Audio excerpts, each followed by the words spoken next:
Hello folks, Ghost of Tsushima is out on PC, so guess what I'm doing today? Yes, I'm recording this on Friday evening. I've just gotten back from a lovely little trip down to Warwick Castle. Absolutely recommend it. I was there with the missus, went down into the dungeon and all sorts, saw a load of knights fighting and things, and doing all sorts of really cool stuff. Lovely little part of the world, so I do recommend it. These are your hobby nightmares. On a Saturday, I know. I felt you deserved another video this week. Mainly because not only did we have a bit of an issue yesterday with the hobby nightmares, but on Thursday we did have a super heavy subject matter. So maybe it's good for us to sit down, chill out, talk some hobby, talk some smack, and have some fun, right? Okay, cool. So, this won't be a super long hobby nightmare, but I'm not going to plug anything. This is just me and you chewing the fat sort of a thing on a Friday night whilst I have a lovely beverage after a rather long drive. So, Mark says, "Hello North, I hope you are well." I am, thank you. "I thought I'd send you an email about my experiences on joining the hobby recently. This should be interesting. I think it might make an interesting topic for a video, as it seems most of your audience joined the hobby way before 10th edition.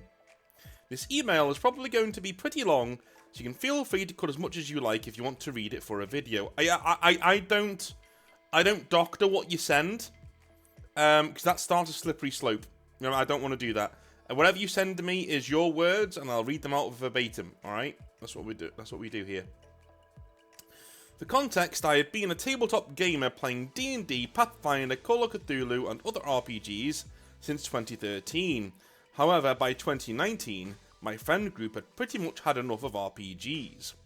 We had played until level 19 with some characters and retired others. Despite a brief revival playing a different system we all loved, Dungeon Crawl Classics, my friend had enough by 2022. It wasn't that I had failed as a DM or we didn't get along or anything. Just that tabletop role-playing had kind of lost its shine for us. Okay, fair enough. Yeah, fair enough. To play with them, I decided to investigate this Warhammer game that my friends would discuss occasionally. I initially got into the Death Corps of Krieg and their lore. Oh my god, your poor wallet. Your poor wallet. I resolved to build a Death Corps of Krieg army. Little did I know, the Death Corps are a 99% Forge World niche regiment, and they were one of the most expensive armies to buy. Yeah. I have a family and work in retail, so my budget is limited.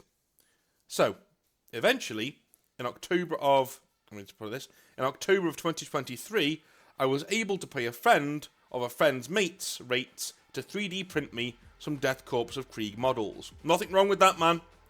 Nothing wrong with that. I used to be solidly against recasts, in all honesty, because it's kind of illegal. But you never know. Like if they're recast, then maybe keep it to yourself. But if you're doing original models that just look like the Death Corps of Krieg, and you're going to use them in 40k, mate, fill your boots, because they're so expensive. The Death Corps are so expensive that I honestly think that Games Workshop aren't providing that service anymore. Do you know what I mean? The only time I ever say, look, you can treat a bit of software as open source or something like that, that's kind of new, is if the company themselves aren't selling it anymore and they're not providing that service. So they've shut the service down, or they're not selling it anymore, you can't get it anymore, kind of a thing, right? Well, the Death Corps are so bloody expensive that I honestly do think that it would become completely fine for you to go and actually make your own army on a 3D printer, because they're so expensive. GW are pricing so many people out that they're not providing that service to you. So, screw them, you know? I spent the next 3 months assembling and painting my Death Corps army. I was buying hobby tools and paint slowly every week. I spent every hour that I had spare gluing and painting, putting my blood, sweat and tears into those little resin models. I started listening to the Horus Heresy books at this time, getting me firmly invested in the 30k era and the story of the heresy.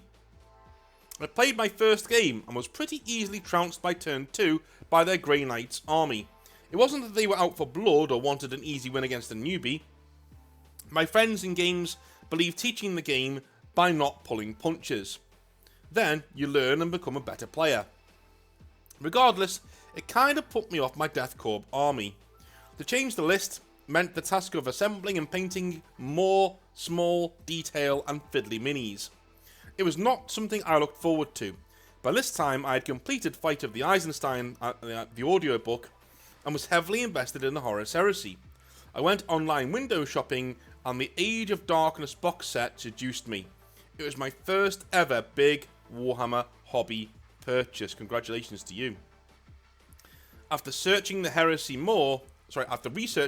some more, the Legion that appealed to me the most in terms of lore and paint scheme was the Alpha Legion.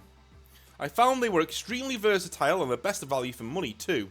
I could use my Horus Heresy minis not just to play the rule set if I wanted, but to proxy as Chaos Space Marines too. Or Loyalist Space Marines if you really want to. I loved assembling my Age of Darkness box set and did so as fast as I could to play with my friends a month later. With work and my responsibilities, it was a pretty heroic level task. I sometimes would be assembling my models late into the night until my eyes were too sore to focus.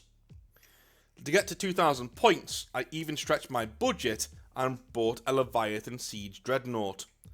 Now my thoughts on buying official Games Workshop models are thus. We have Games Workshop stores here in Australia. Dude, argument over. If you live in Australia, you have carte fucking blanche, mate. Do what you want. Get your models from wherever you want. 3D print whatever you want. Recast whatever you want. It's all yours, man. You do whatever you want if you're living in Australia. Right? Alright? It's either they rob you or you rob them. If you're living in Australia, either you rob Games Workshop or they rob you. Right? But they're a multi-million pound company and you're you. Right? Don't give them your money if you live in Australia. 3D print. Go and 3D print, right? Outer Circle makes an entire career out of 3D printing and things like that, right? And the whole process. That's how much people in Australia have to... Those are the lengths they have to go to get the pieces of terrain. Like, Max showed me a few months ago. He showed me an amazing piece of terrain that he'd made, that he 3D printed, right? And all I could think of when he was showing me this piece of terrain was like, dude, if this guy had to buy this, it would cost like $1,500 Australian dollars, right? That's insulting. It's insulting. I'm sorry. You have carte blanche, my friend. You do what you want, alright? Anyway. Their prices would make your eyes water. Yeah, I'm aware. More so than other places in the world. I hear our friends across the Tasman, the New Zealanders, have even more expensive than us, the poor buggers. As a result, I bought pretty much exclusively from third-party retailers that have 20% off. I have no idea why anybody would pay so much more just to buy it from a Games Workshop store unless they had to because it was out of stock elsewhere. Why Games Workshop has this business model baffles me. Surely it should be the other way around. The model should be cheaper at their store because it's their store. As a retail worker myself, I know how shrewd customers can be, and if there's a better price elsewhere, if you can't match it, they'll buy it there. Exactly, yeah. Mate, I'm with you. I'm completely with you. I can't fault the logic. This is one of my bugbears from back in the day. As most of you will know, is that, you know, I ran a Games Workshop store and another store opened up a few just down the street that sold my product at 20% off. And yet Games Workshop still wanted me to keep up the same amount of sales. No. Because you've allowed another person to sell my models for 20% off. Dude, if I need to buy models, I'll go there. Right? That's me. If I needed to buy models and I didn't have this discount, I'd go there. I wouldn't come here and buy models from me. Just stupid. It's one of the things Games Workshop did that just drives me up the fucking wall. It really does. It would cost them nothing just to say, do you know what? We'll price match. That's all we'll do. We're not doing a price drop, but we'll at least price match our Games Workshop stores to our third-party retailers. Give them that 20% discount. Why not? Why not? I don't understand. It would be such a goodwill gesture. You don't need to do a company-wide, lowering of all the prices. In terms of, something that drastic. Just give your normal Games Workshop stores and your online stores, right, at Games Workshop, the same discount you give to your retailers.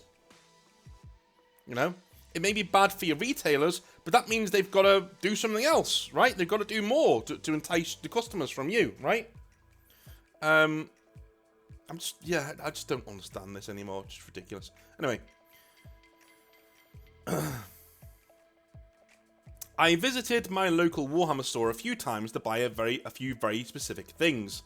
While the staff there are nice, the manager always is in what I call Games Workshop customer service mode.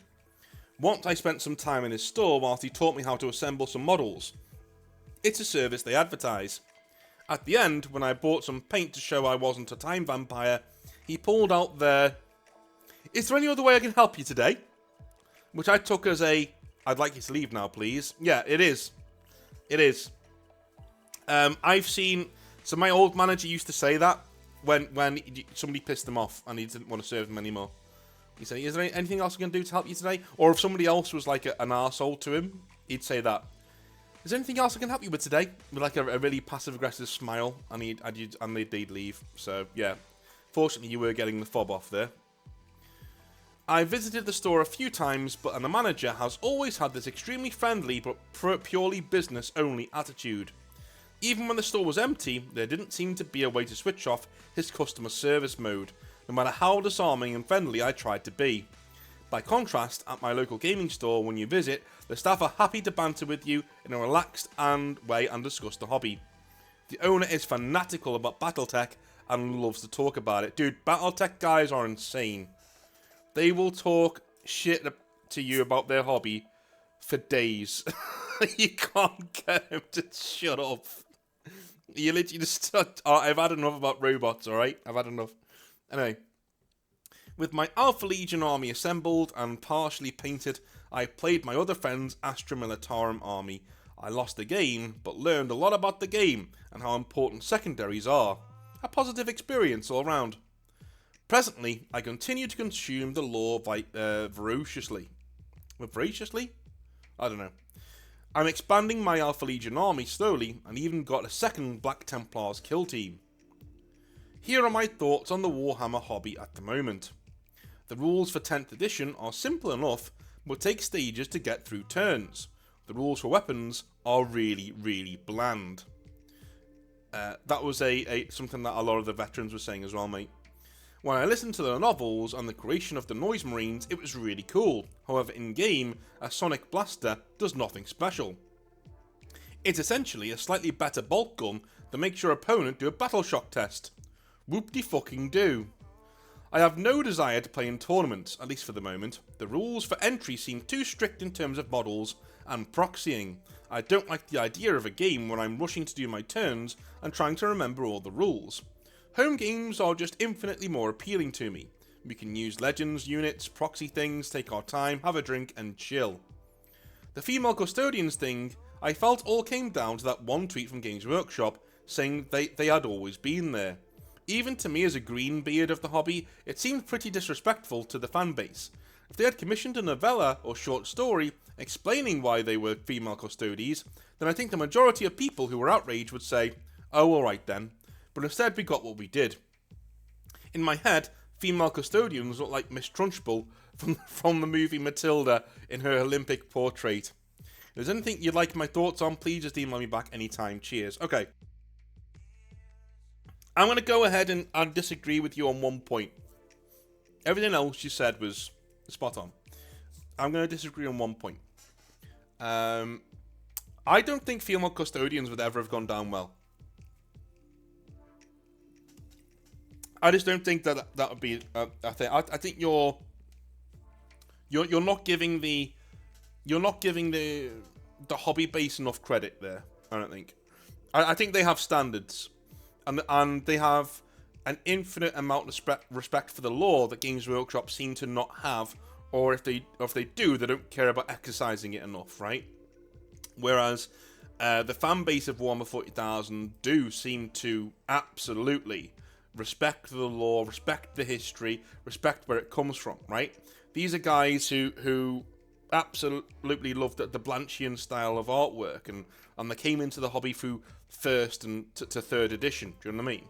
And to them, the hobby is a very specific thing. And once you start trying to rub away on that and turn it into something else, these guys, quite rightly, are going to tell you to go and shove it up your ass. Right? Quite rightly, too. Absolutely quite rightly, in my opinion. So no, I don't think female custodians would ever have gone down well. And I think your opinion there, as you said, you're a green beard, you're pretty new to the hobby. And I think that your opinion there is based on you being new, right? I think once you get to know the lads and the ladies who are in the hobby, who value 40k for what it is, you will start to realise that, you know what, the shit like this just doesn't fly.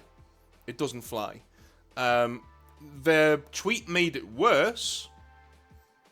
Definitely, I'll give you that.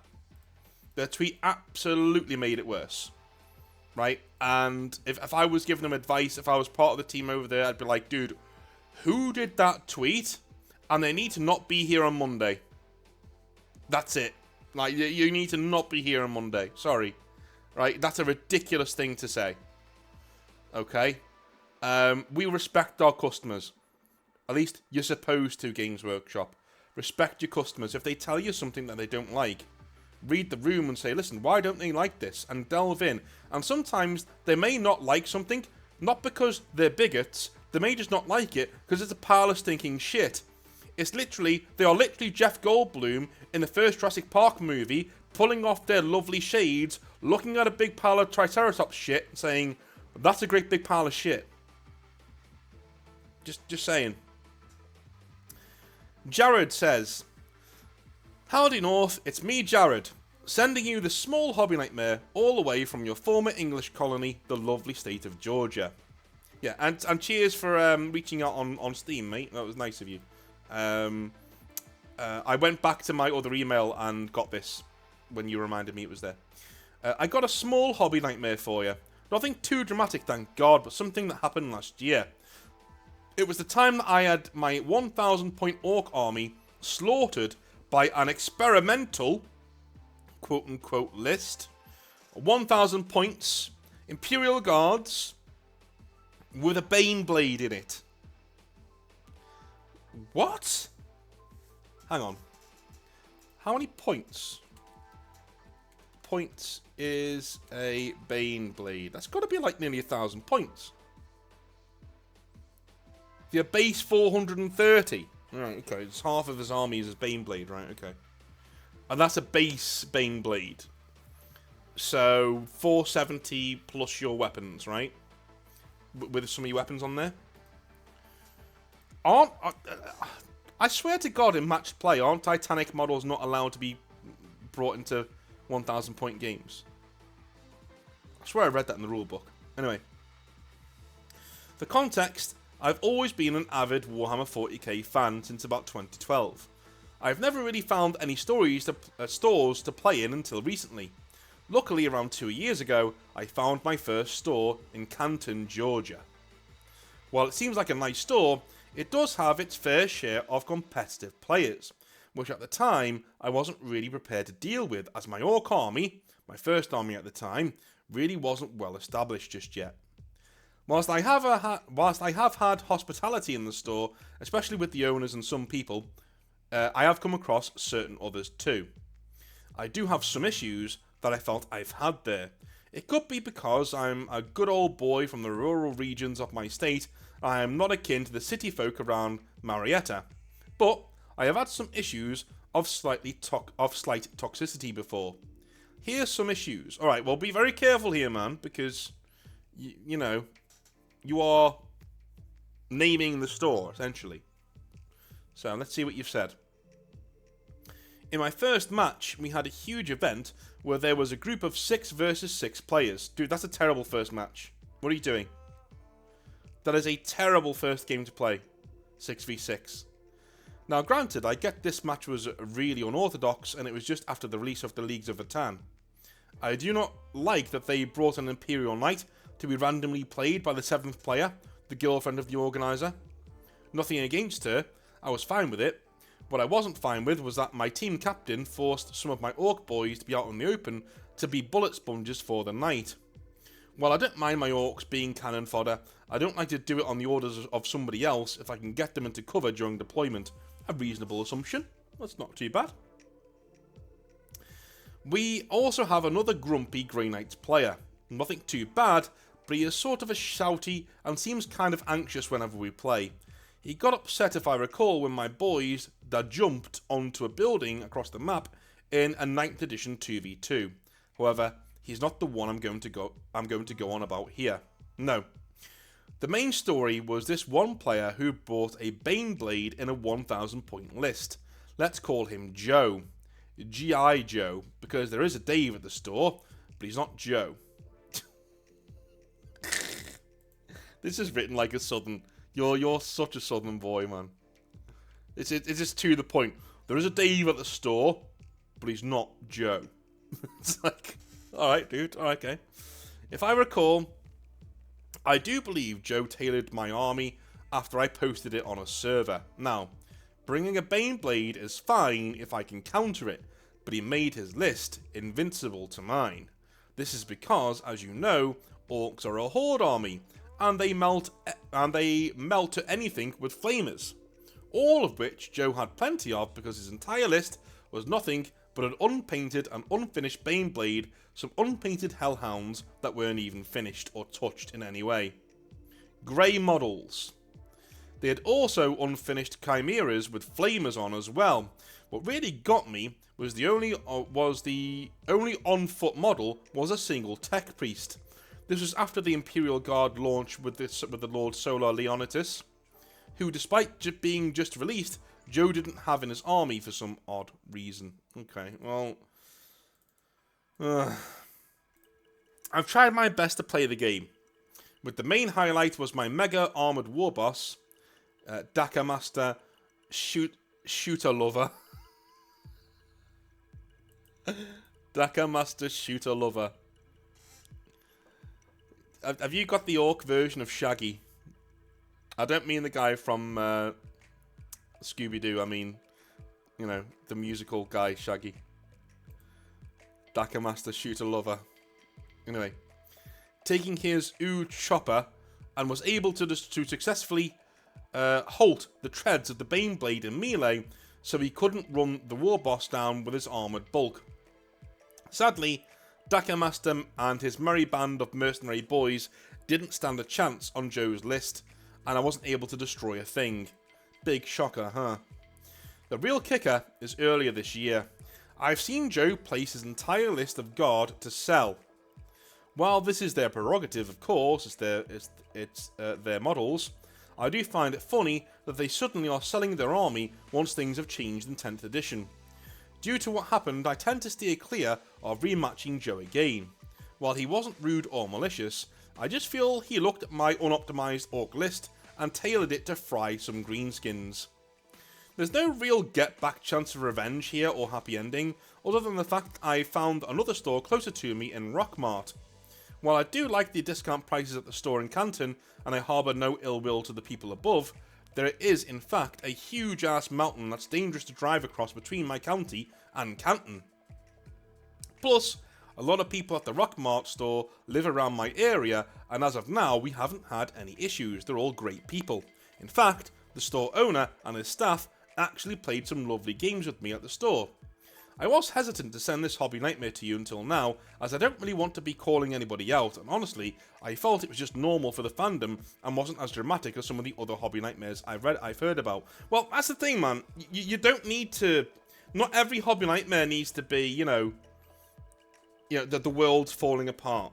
I know that those are Hollywood and the fun, but it's also good to just hear from people in the hobby sometimes, so you can have a bit of a laugh, a bit of a talk. And this is the kind of story that if I was actually at a hobby group or in a bar somewhere, this is the kind of story somebody would tell me, which is what Hobby Nightmares is here for, right? That's what we're here for, so don't worry about it. Anyways, things have been smoother ever since I took your advice and started to choose my opponents more wisely. I had a lovely match with a great painter named Noah yesterday, and he had a really neat Desert Storm Abrams tank looking army filled with 2 Rogel Dawns and some guardsmen. Okay. I actually won against him, but I've assured him we'd be having a nice rematch with his Admech after I finish my Necrons. Mechanica steamed and all that. Hope you're all having a good time over there in Britannia. Sorry to hear about your recent falling out with Games Workshop. I understand entirely. I'm mostly a hobbyist first and a player second. Cheers, North. It's not a recent one, mate. It's not a recent falling out. Like we've been estranged lovers for a long time now. I just when I left the company, like I was really angry with them. Do you know what I mean? Because of the way I got treated there. But then after a few years, I started to thaw quite a lot, and because I know quite a lot of people at Games Workshop. Whenever they would do, whenever something would come online, you know, when people were rending the garments over a decision that Games Workshop had made, I would always try to see it from Games Workshop's point of view, right? I'd always sit down and go, well, hang on a minute, you know, what's the business decision around this? You know, what do I think they're thinking? Because I kind of got some idea of what they were thinking, you know. I even had a guy on the channel back in the day who would talk to me about economics. And, you know, the share price of Games Workshop and what the shareholders were expecting in their dividends packages and things like that.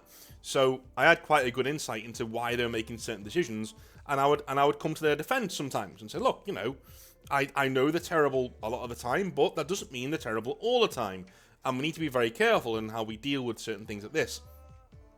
Only for Games Workshop to put egg on my face again, and time after time after time after time make extremely hostile decisions against their own customer base. And,